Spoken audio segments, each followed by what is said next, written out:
So happy to be here again in my home. Mga nilirot nga humay nga red gina tanong.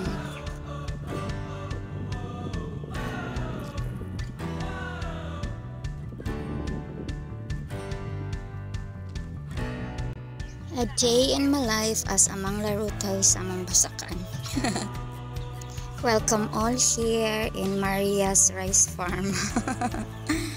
Sorry sa mga English friends o sa mga Tagalog friends no kay di kasabutan ni ako nga voice over karon na ami diri sa among basakan kay gitabangan namo si mama o kuha sa mga nilarot nga humay kay ang iya ang mga tao kay busy man sad og pananom, so kami sa kumangod o kanini ang iyang ang ami ko muhi ni kuyog di ari sa basakan para magtabang ni mama.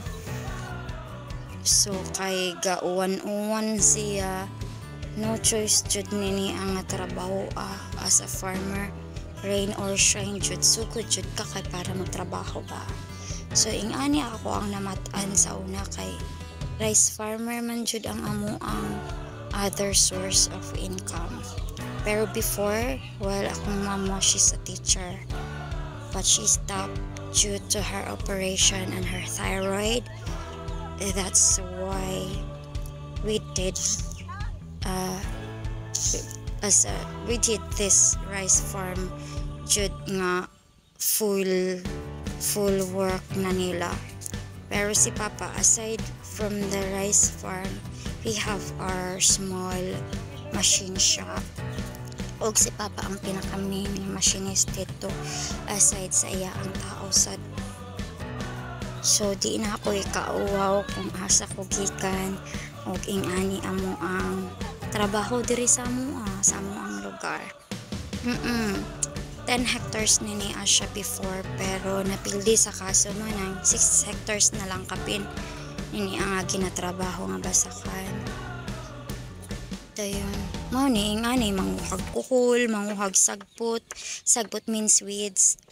Dayon mao ni among kinabuhi diri mi nga buhi diri mi nang kay eskwela diri na nga human ako mga igsuon. Mao siya ni among trabaho diri sa amo. Nakapuli man gud ko kay nag-change employer mao nang ting trabaho man sa basakan ni kuyog ko kay para makatabang sad ko ba kay nindot traged kaayo nga mabalik ang memories sa una bitaw nga katong mga bata pa mi nga wala mi kahibaw basta duwa alam sa basakan pero nakatabaw na sa may pangagkul nga na ba mga sagbot. Pero di ba happy ka kayo sa una karon daghan na kayo mga kuan niya karon sad kung magbasak mahal na kayo di pareha sa una jud nga barato lang kung mag-hire ka og mga tao nga trabahante sa basakan magtanom maglarot pati abono dili na jud pareha sa una karon mahal na kay sa tanan.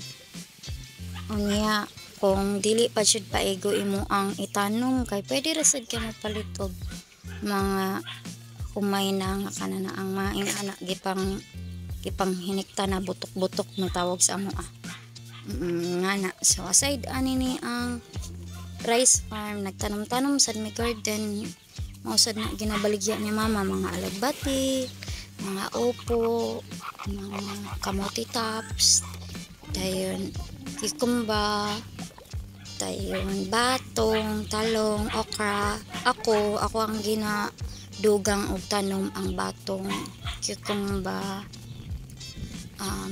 atsal, dayon balanghoy kay pinaka-paborito jud kay nako.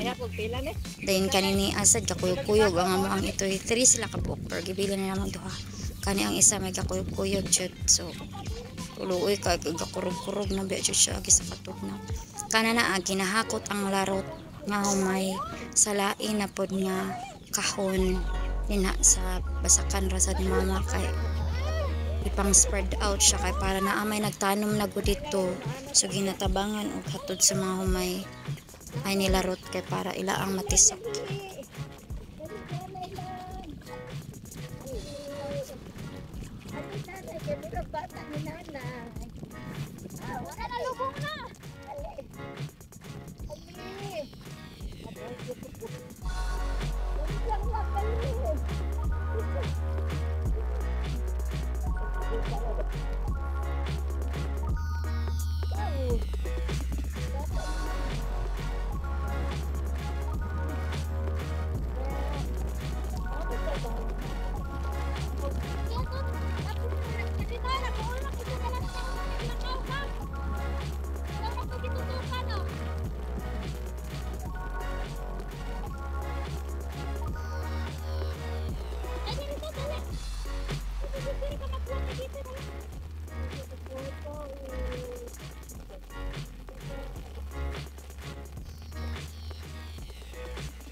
See you in my next video and thank you for watching. Bye.